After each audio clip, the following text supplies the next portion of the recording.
நம்பகமான விஷயங்களை தொடர்ந்து உரையாடி வருகிற நியூஸ் ஃபோக்கஸ் தமிழ் சேனலை சப்ஸ்கிரைப் பண்ணுங்க, தொடர்ந்து ஆதரவு தாருங்கள்.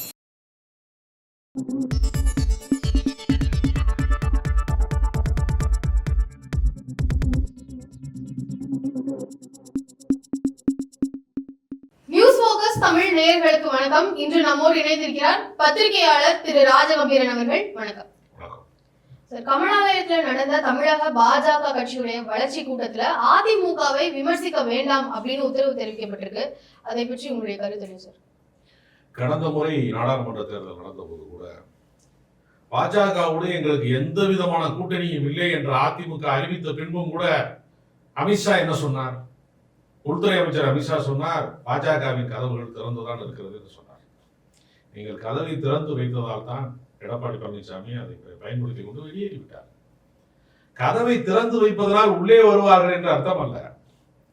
கதவை திறந்து வைத்தால் சில நேரம் வெளியேறி போவதற்கும் அதே வாசல் பயன்படும். அதிமுக பாஜகவோடு கூட்டணி போன ஒரே ஒரு காரணத்தினால் அதனுடைய தனித்தன்மையை அந்த கட்சி இழந்து விட்டது. முதல் முறையாக மோடியை பிரதமராக நிறுத்திய போது 2014 நாடாளுமன்ற தேர்தலிலே மோடியா லேடியா என்று ஜெயலலிதா அவர்கள் பிரச்சாரத்தை முன்வைத்தார். நானும் ஒரு மாநிலத்தின் முதலமைச்சர், மோடியும் ஒரு குஜராத்தினுடைய மாநில முதலமைச்சர். நீ என்ன தலைமை வைப்பது? உன்னை விட நான் தான் ஆளுமை மிக்கவன் என்பதை காட்டுவதற்காக மோடியா லேடியா என்று கேட்டார். மக்கள் 40க்கு 40 அவரை வெற்றி பெற வைத்தார்கள். அப்படிப்பட்ட ஒரு பெரிய அரசியல் ஆளுமையாக இருந்த அதிமுக அப்படிப்பட்ட ஒரு அதிகார மையமாக இருந்த அதிமுக இன்றைக்கு புதிதாக நேற்று பெய்த மழையிலே இன்று முளைத்த காளானாக இருக்கக்கூடிய சின்ன சின்ன கட்சிகள் எல்லாம் வருமா என்று எட்டி எட்டி பார்க்கக்கூடிய நிலைமைக்கு யார் கொண்டு வந்து சேர்த்தது? கூடா நட்பு கேடாய் முடியும் என்று சொல்வதை போல பாஜகவோடு கூட்டணி வைத்த ஒரே ஒரு காரணத்திற்காக அந்த பாவத்திற்காக தன்னுடைய கட்சி அந்த பாஜக தான் அந்த கட்சியை உடைத்தது. பன்னீர்செல்வம் போய் நான் தர்ம யுத்தம் இருக்கிறேன்னு சொல்லி ஜெயலலிதாவினுடைய கல்லறையில போய் அவர் உட்கார்ந்ததற்கு பின்னாடி யார் இருக்கிறார்? பாஜக தான் இருந்தது. அவர் தானாக செய்யவில்லை, அதுவும் திட்டமிட்டு அவர் செய்தார். 40 நிமிடங்கள் நான் மௌன விரதம் இருக்க போறேன் அப்படின்னா, ஏன் நீங்கள் சென்னையினுடைய எந்த பகுதியில இருந்தோ நீங்கள் ஒரு வாகனத்திலே ஒரு 40 நிமிடத்துக்கு அந்த இடத்தை அடைந்து விட முடியும் என்கிற அந்த கணக்கு, போக்குவரத்து கணக்குல எல்லாம் அப்படியெல்லாம் திட்டமிட்டு தான் அவர் செய்தார்.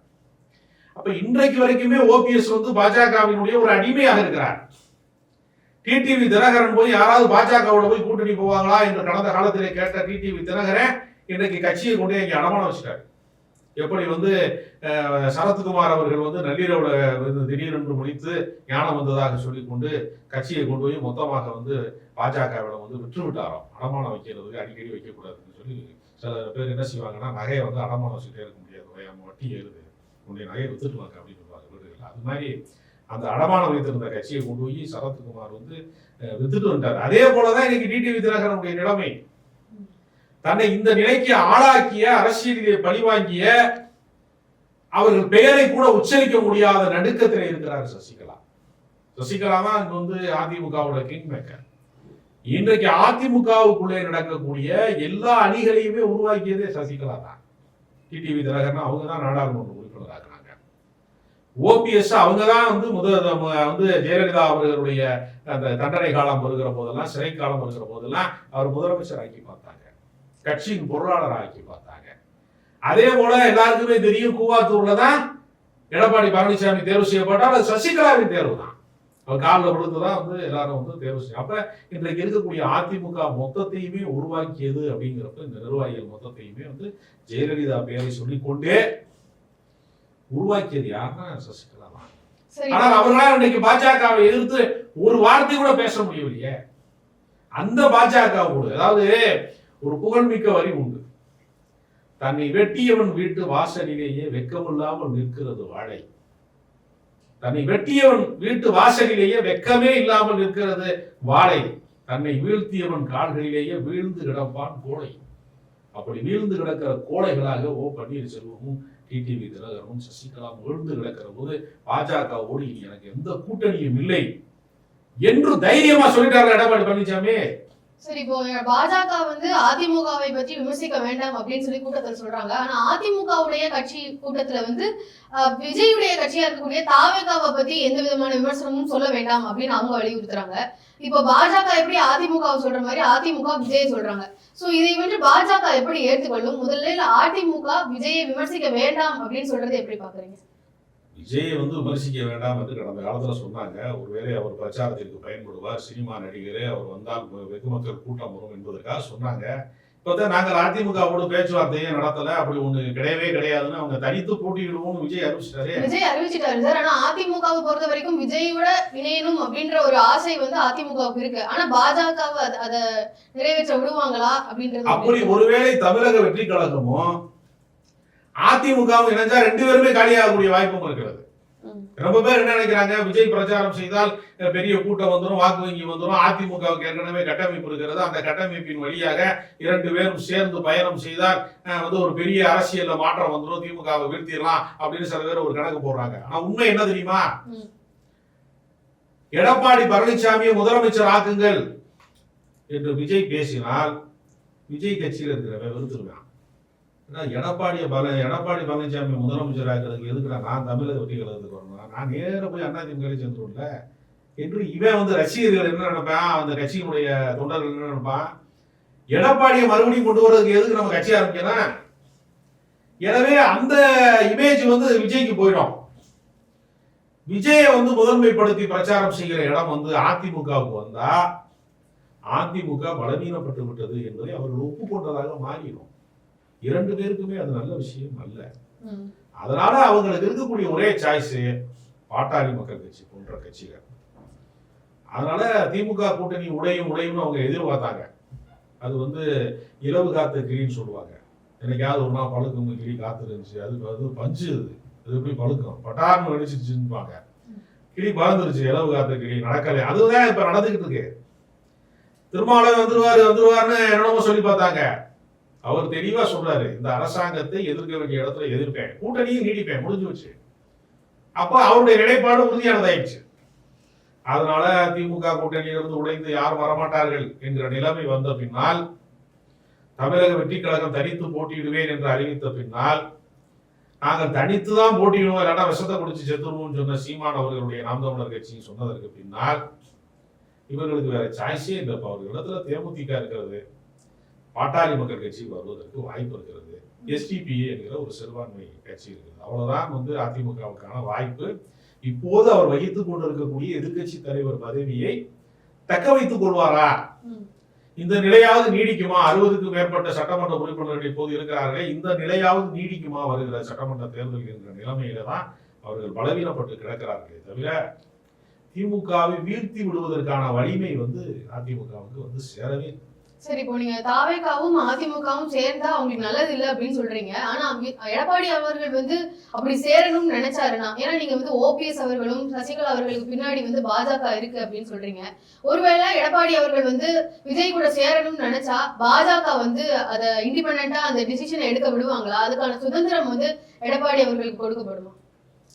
அதாவது பாஜக எல்லாத்தையுமே கட்டுப்படுத்தி விட முடியுமா என்கிற ஒரு கேள்வியிலிருந்து நீங்கள், பாஜகவிற்கு சட்டமன்ற தேர்தலில் தமிழ்நாட்டில் எந்த விதமான இடமுமே இல்லை. அவருக்கு நிலைமை என்னன்னா, ஏன் அதிமுக விமர்சிக்க வேண்டாம் என்று சொல்லுகிறார்கள்னா, ஒருவேளை அமலாக்கத்துறையை அனுப்பி தங்கமணி வேலுமணி வீடுகளெல்லாம் ரைடை போட்டு யாரையாவது ஒரு ஆளை தூக்கிட்டு போய் விசாரணை வளையத்துக்குள்ள வச்சுட்டோம்னா வேற வழியே எடப்பாடி பழனிசாமிக்கு கொடநாடு வழக்கு வேற இருக்கு. ஏதாவது முறைகேடு சார்ந்த பழைய வழக்குகளை வந்து நம்ம தூசி தட்டினால் மறுபடியும் அமலாக்கத்துறையின் மூலமாக வருமான வரித்துறையின் மூலமாக இவர்களை கைது செய்தால் கதி கலங்கிரும் அதிமுக. அதிமுகவை வந்து வீழ்த்துவதற்கு அவர்கள் கைகளிலே இந்த விசாரணை அமைப்புகள் இருக்கிறது. அதற்குள்ள அந்த வளையத்துக்குள்ளே அவர்களை கொண்டு வருவோம். தனக்கு ஒத்து வந்தா கூட்டணி வைப்போம், ஒத்து வரலைன்னா அவர்களை வந்து அந்த கட்சியை சிதைத்து விடுவோம் என்கிற எச்சரிக்கை தான் இது. இது வந்து ஒரு அன்பான அழைப்பு கிடையாது. இவர்களுடைய நோக்கம் என்னன்னா, அதிமுக கூட்டணிக்கு மரியாதையாக வந்து சேர வேண்டும், இல்லை என்றால் அதிமுகவை உண்டு இல்லை என்று பண்ணிவிடுவேங்கிற ஒரு இடத்திற்கு பாஜக நகர்ந்து கொண்டிருப்பது அப்படிங்கிறதுக்கான ஒரு மறைமுக திட்டம் தான், ஒரு ஸ்லோ பாய்சன் தான். தமிழக பாஜக வளர்ச்சி அந்த கூட்டத்துல வந்து பாஜகவுல வந்து உறுப்பினர்கள் தமிழகத்துல இருந்து அவ்வளவா இல்ல, அதனால உறுப்பினர்கள் யார் அதிகமாக சேர்க்கிறாங்களோ அவங்களுக்கு தான் வந்து நிர்வாகத்துல வந்து பொறுப்பு கொடுக்கப்படும் அப்படின்ற மாதிரி சொல்லியிருக்கிறாங்க. சோ இந்த விதமான உறுப்பினர்கள் சேர்க்கையை பற்றி உங்களுடைய கருத்து? அப்படி உறுப்பினர் சேர்க்கையில வந்து நீங்க ஆள் சேர்த்தாதான் வந்து கட்சியில பொறுப்பு வைக்கணும்னா பொறுப்பை விட்டுட்டு தமிழக வெற்றி கழகத்துக்கு போயிருவேன். இன்றைக்கு இருக்கக்கூடிய சூழ்நிலை, அதாவது தமிழ்நாட்டில் வந்து பாஜகவுக்கு ஆள் பிடிப்பது என்பது விளையாட்டு கிடையாது. அது கோழி முட்டையில பொறுப்பு கொடுக்குற வேலை, அது நடக்கவே நடக்காது.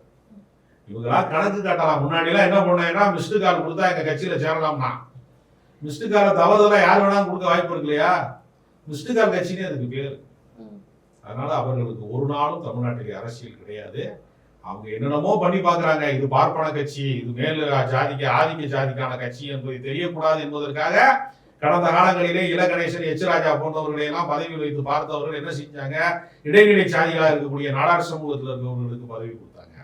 மாநில தலைவரா பொன் ராதாகிருஷ்ணன், தமிழிசை சவுந்தரராஜன். அப்புறம் என்ன பண்ணாங்க? கொங்கு மண்டலத்துல இருந்து அண்ணாமலையை கொண்டு வந்து இறக்குமதி பண்ணாங்க, ஐபிஎஸ்ஆ இருக்கிறவர். ஆனா ஐபிஎஸ்ஆ இருக்கிற அவர் கட்சி பணி செய்தாரா, அதை வைத்துக் கொண்டு வேற பணி செய்தாராங்கிறது எல்லாருக்குமே வெளிப்படையா தெரியும். அவர் கட்சியை காட்டி அவர் காசு சம்பாதிச்சார். ஒவ்வொரு மடன் மாஃபியாக்கிட்ட இருந்து மந்திரிகளை எல்லாம் மிரட்டுற வேலையை எனக்கு கப்பம் கட்டுன்னு தான் அவர் சொன்னாரே தவிர கட்சி வளர்க்கவே இல்லை. அதாவது அதிகாரத்துக்கு போகாமலே சம்பாதிக்க முடியும் என்பதை நிரூபித்தவர் தான் அண்ணாமலை. அதனால தமிழ்நாட்டிலே வந்து பாஜகவினுடைய வளர்ச்சி என்பது நாடாளுமன்ற தேர்தலில் ஒரு வாக்கு வங்கியை வந்து அவர்கள் வந்து உருவாக்க முடியும். ஏன்னா நடக்கிறது பிரதமருக்கான தேர்தல் என்பதனால அந்த ஒரு இமேஜ் அவர்களால் உருவாக்க முடியும்.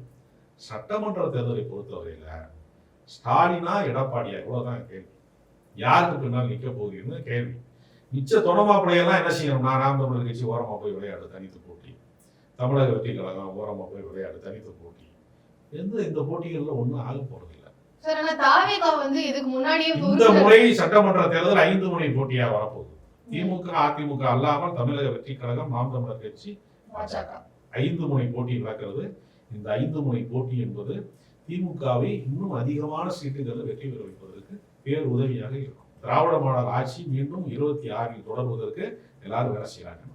சார், அதே மாதிரி தாவேகா ஏற்கனவே உறுப்பினர் சேர்க்கை வந்து மொபைல் ஆப் மூலமா வந்து சேர்த்துட்டு இருந்தாங்க. அந்த இதை கொஞ்சம் மேம்படுத்தி கோல்டு, டைமண்ட், பிளாட்டினம் அந்த மாதிரி எல்லாம் வந்து உறுப்பினர் அட்டையெல்லாம் கொடுத்து ஆட்கள் வந்து சேர்க்கிறாங்க. இப்ப பாஜக சொன்ன மாதிரியே தான் தாவேகாலுமே வந்து உறுப்பினர் யார் அதிகமா சேர்க்கிறாங்களோ அவங்களுக்கு நிர்வாகத்துல வந்து பதவியோ இல்ல பொறுப்போ வந்து கொடுக்கப்படும் அப்படின்ற மாதிரி சொல்லியிருக்காங்க. இந்த மாதிரி மல்டி லெவல் மார்க்கெட்டிங் யுக்தியை வந்து பாஜகவும் தாவேகாவும் வந்து கையாளுது அப்படின்ற ஒரு விஷயம் பார்க்கப்படுது. அதை பற்றி தமிழக வெற்றி கழகம் வந்து அந்த மாதிரியான அந்த வணிக உத்திகளை பின்பற்றுவது மாதிரியான விஷயங்கள் செய்யறது மூலமாக ஆட்கள் சேர்க்க முடியும். தாவேகாவில் சேருவதற்கு இளைஞர்களோ இளைஞர்களோ வந்து காத்திருக்கிறாங்க. கல்லூரி மாணவிகளோ அல்லது புதிய வாக்காளர்களாக இருக்கிறவங்களோ, புதிய இளம் தலைமுறை வாக்காளர்களோ கொஞ்சம் பேர் ஆர்வமா இருக்கிறாங்க. எத்தனையோ கட்சிக்கு ஓட்டு போட்டோம், தம்பி விஜய் வர்றாரு, என்னதான் செய்ய போறாரு அப்படின்னு ஆர்வமா இருக்கக்கூடிய ஒரு கூட்டம் இருக்குது. அதனால அவருக்கு உறுப்பினர் சேர்க்கையில வந்து பிளாட்டினம்லாம் கிடைக்கும், ஒன்றும் பிரச்சனை இருக்காது. அவர் அந்த நம்பகத்தன்மையை காப்பாற்றுவாரா, எதிர்காலத்திலே இந்த அரசியல் கட்சி எப்படி வழிநடத்த போகிறார் என்பதுதான் கேள்விக்குறியாக இருக்கிறது தவிர மற்றபடி உறுப்பினர் சேர்க்கையில வந்து தமிழக வெற்றி கழகத்துக்கு எந்த தடையும் இல்லை. நிச்சயமாக அவங்க பெரிய அளவு உறுப்பினர்களுக்கு சேர்ப்பாங்க. அதனால மொபைல் ஆப்பை விடவும் நேரடியாக மக்களை சந்திப்பது, கள அரசியல் செய்வது என்பது ரொம்ப முக்கியமானது. அதை புரிந்து கொண்டார்கள்னா இன்னும் கட்சி வளர்ச்சி அடையும். கமலாலயத்துல நடந்த அந்த பாஜக வளர்ச்சி கூட்டத்துல வந்து திமுகவை வந்து ஹச் ராஜா அவர்கள் வந்து விமர்சனம் பண்ணியிருக்காரு. அவர் கொடுத்த அந்த நேர்காணல்ல அதுல என்ன சொல்லியிருக்காரு அப்படின்னு பாத்தீங்கன்னா, பள்ளி கல்வித்துறை அமைச்சராக இருக்கக்கூடிய மகேஷ் அவர்களுடைய பையன், அவங்களுடைய பிள்ளைகள்லாம் வந்து தமிழ் படிக்காம பிரெஞ்சு படிக்கிறாங்க. ஆனா தமிழகத்துல இருக்கக்கூடிய ஏழை குழந்தைகள் வந்து ஹிந்தி படிக்க கூடாது அப்படின்னு சொல்லி முட்டுக்கட்ட போடுறாங்க. தமிழை வைத்து 2 வேடம் வந்து திமுக அரசு செய்கிறது அப்படின்ற மாதிரி விமர்சனம் இரட்டை வேடத்தை போடுவதே பாஜக.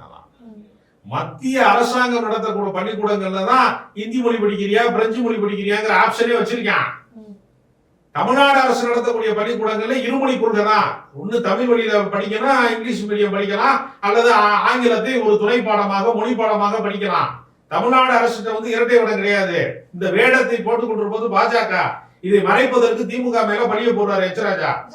மத்திய அரசாங்கம் நடத்தக்கூடிய பள்ளிக்கூடங்களிலே தமிழ் கட்டாயம் என்பதற்கான உத்தரவை வந்து நாங்க தமிழை வளர்க்க போறோம், மோடி தான் வந்து திருக்குறள்னா சிறப்பா சொல்லுவாரு, திருவள்ளுவர் கூட அந்த அளவுக்கு திருக்குறள் தெரியாதுன்னா சொல்லி ஏமாத்துறாங்களா நம்மள. அதனால இவங்க தான் நம்மளுக்கே கிமிலிக்கேன்னு பேசிட்டு இருந்தாங்க திருக்குறளை பத்தி. இவங்க தான் சொல்லணும், தமிழ்நாட்டில் இருக்கக்கூடிய மத்திய அரசாங்கம் நடத்தக்கூடிய சிபிஎஸ்இ ஸ்கூல்ல, இன்டர்நேஷனல் ஸ்கூல், எல்லா ஸ்கூல்லையுமே தமிழ் கட்டாயமாக்கப்பட வேண்டும் என்பது மத்திய அரசாங்கம் தான் பிறப்பிக்கணும் உத்தரவு. மாநில அரசுக்கு அதிகாரமே இல்லையே. சார், ஆனா அன்பில் மகேஷ் அவருடைய பையன் அந்த மாதிரி பிரெஞ்சோ மத்த லாங்குவேஜஸ் படிக்கிறாங்க. இங்கே உள்ள மத்த குழந்தைகள் படிக்கிறதுக்கு முட்டுக்கட்டையா திமுக இருக்குன்னு சொல்றது. மொழியை கற்றுக்கொள்வதற்கும் திமுக தடை விதிக்கவே இல்லை. பிரெஞ்சு கற்றுக்கொள்ளக்கூடாது என்று திமுக ஏதாவது தீர்மானம் இருக்கிறதா? அப்படி கிடையாது. ஒரு மொழியை திணிக்க கூடாது என்றுதான் சொல்லுகிறார்கள். பள்ளிக்கல்வி அமைச்சருடைய மகன் விரும்பி ஒரு மொழியை கற்றுக்கொள்ள விரும்புகிறார் என்றால் அது திணிப்புல வராதுல. நீங்கள் விரும்பி ஒரு மொழியை கற்றுக்கொள்வதற்கு எந்த தடையும் இங்க கிடையாது. இப்ப தமிழ் அறிஞராக இருக்கக்கூடிய சாலமன் பாப்பையாவுடைய மகன் ஜப்பான் மொழியை படிச்சாரு அப்படின்னு சொல்லுவாங்க. அப்ப அவர் தமிழ் அறிஞராச்சு, ஏன் ஜப்பான் மொழி படிச்சாங்கன்னு யாரும் கேட்கல. ஜப்பான் மொழியை படிக்க விரும்பினால் அதற்கான வாய்ப்பை ஏற்படுத்தி கொடுக்கறதுல ஒன்றும் தவறு கிடையாது. தமிழ்நாட்டின் இந்த தலைநகர் சென்னையில தானே இந்தி பிரச்சார சபா இருக்கிறது. இந்தி பிரச்சார சபாவை திமுக அரசு, இந்த திராவிட மாடல் அரசு கூட்டு போட்டிருக்காங்களா? சாயங்க போய் தார் சட்டியை வச்சு பூசி இருக்கிறாங்களா? இல்ல. யார் வேண்டுமானாலும் இந்தி கற்றுக்கொள்ளலாம், கட்டாயமாக்க கூடாது. நான் கேட்கறது என்னன்னா, எங்க ஒரு கடைக்கோடி கிராமத்துல, எங்க ஒரு கடை நல்லூர்ல, திருநெல்வேலியில் இருக்கிறவன், நாகர்கோயில இருக்கிறவன், ராமநாதபுரம் பக்கத்துல இருக்கிறவன், மானாமதுரையில் இருக்கிறவனை நீ இந்தி படிக்கிறேன்னா நீ 10th ஃபெயிலு, நீ இந்தி படிக்கிறேன்னா காலேஜுக்கு போக முடியாது என்கிற அந்த திணிப்பை தான் நம்ம எதிர்க்கிறோமே தவிர, இந்தியை விரும்பி கற்றுக்கொள்கிறவர்களுக்கு எந்த அரசும் தடை இல்லை. தமிழ்நாடு அரசோ திமுகவோ அதற்கு எப்பொழுதுமே எதிராக இருக்காது. சார், அதே மாதிரி தமிழகத்தை பொறுத்த வரைக்கும் கொலைகள் எல்லாமே ரொம்ப சரளமா நடக்க ஆரம்பிச்சிருச்சு. பள்ளிக்கு போறக்கூடிய மாணவர்களுடைய பைகள்ல ஆயுதங்கள்லாம் இருக்குது. இது மாதிரி தமிழக அரசுடைய இது சரியே இல்லை, இந்த முறைகேடாக இல்ல அப்படின்ற மாதிரி சொல்றாங்க. இது ஒரு அபாண்டமான குற்றச்சாட்டு. அப்படி பள்ளி மாணவர்கள் யாரும் ஆயுதத்தோட போகல. ஒருத்தன் தனிப்பட்ட முறையில ஒரு ஆசிரியரை காதலிச்சிருக்கான், ஒரு பெண் ஆசிரியை. அவன் காதலை அந்த அம்மா ஏற்றுக்கொள்ளல, ஏன்னா அவனுடைய பழக்க வழக்கம் நல்லா இல்ல அப்படிங்கிறதுனால அவன் போய் வலியுறுத்திருக்கான் திருமணம் செய்வதற்கு. அவங்க மறுத்து இருக்கிறாங்க. அவன் மறைஞ்சிருந்து கத்தியை கொண்டு போய் குத்தி விட்டான். அது பள்ளிக்கூடத்தை வச்சு நடந்த கொலையாக அது மாறினதுனாலதான், அது ஒரு சட்ட ஒழுங்கு பிரச்சனை தான். அது அப்படி மாறினதுனால ஒரு எதிர்பாராத ஒரு கொலை நடந்திருக்கிறதே தவிர, இந்த ஸ்கூல்லாம் ஏதோ ரவுடிகள் நடத்துறது மாதிரியும், ஸ்கூலுக்கு போற குழந்தையெல்லாம் ரவுடிகள் மாதிரியும் பேசுறதுங்கிறது அநாகரிகமானது. அப்படிப்பட்ட சூழல் தமிழ்நாட்டில் இல்ல. விதிவிலக்காக 1-2 தவறுகள் நடக்கிறது. அது குத்த போறாங்கிறது முன்கூட்டி யாருக்குமே தெரியாது. அதாவது கொலைகள் எல்லா காலத்திலயுமே நடக்கும். 2000 வருஷத்துக்கு முன்னாடி கூட பிறன்மனை நோக்கா பேராண்மை, அடுத்த முன்னாடியை பார்க்க கூடாதுன்னு திருவள்ளுவர் கவிதை வச்சிருக்காரு. அப்படின்னா என்ன அர்த்தம்னா, அந்த காலத்துல அப்படி இருந்திருக்கிறாங்கன்னு அர்த்தம். கல்லுண்ணாமைன்னு எழுதியிருக்கிறாரு. அப்படின்னா என்ன அர்த்தம்? அப்பயே கண்டுபிடிக்கிறவங்க இருந்திருக்காங்க அப்படின்னு அர்த்தம். அப்ப எல்லா காலத்திலயுமே அதிகமாக ஒரு கொலை நடந்திருக்கு, அதிகமாக கிடையாது. அதிகமாக நடப்பது அப்படிங்கிறது அரசியல் உள்நோக்கத்தோடு சொல்லப்படுகிற அபாண்டமான குற்றச்சாட்டு. 1-2 குற்றங்கள் எல்லா காலத்திலையுமே நிகழும். அது அந்த ஆட்சி அது முன்கூட்டியே தடுப்பதற்கான வாய்ப்பு இல்லாத 1-2 விஷயங்கள் அது நடக்கும். எத்தனையோ ரவுடிகள் குற்றச்சாட்டத்தில் கைது செய்யப்பட்டிருக்கிறாங்க. கடுமையான நடவடிக்கை நடந்திருக்கிறது. பல மனித உரிமை ஆர்வலர்கள் கண்டிக்கக்கூடிய அளவுக்கு என்கவுண்டர் நடந்திருக்கிறது. பல ரவுடி கேங்கே தமிழ்நாடு அரசு ஒழித்திருக்கிறது. காவல்துறை மிக கடுமையாக இருக்கிறது. எந்த ரவுடிசமும் பண்ண முடியல. இப்ப திடீர்னு காதல் வசப்பட்டவன் தன்னுடைய விருப்பத்துக்கு ஒத்துழைக்க மறுக்கிறா, நம்மளை கல்யாணம் பண்ண மறுக்கிறா என்கிற கோபத்துல குத்துனவன் அவன் ரவுடி லிஸ்ட்ல வரமாட்டான். அது ஒரு எமோஷனல் மர்டர். அதை கொண்டு நீங்க அரசினுடைய தவறாக மாற்றுவது என்பது தனி மனிதனுடைய தவறு. அதை உடனடியாக அரெஸ்ட் பண்ணிருக்காங்க. அது நடவடிக்கை, சட்ட நடவடிக்கை எடுப்பாங்க. ஓகே சார், இன்றைய தமிழக அரசியல் சூழலை பத்தி எங்ககிட்ட சொன்னதுக்காக ரொம்ப நன்றி.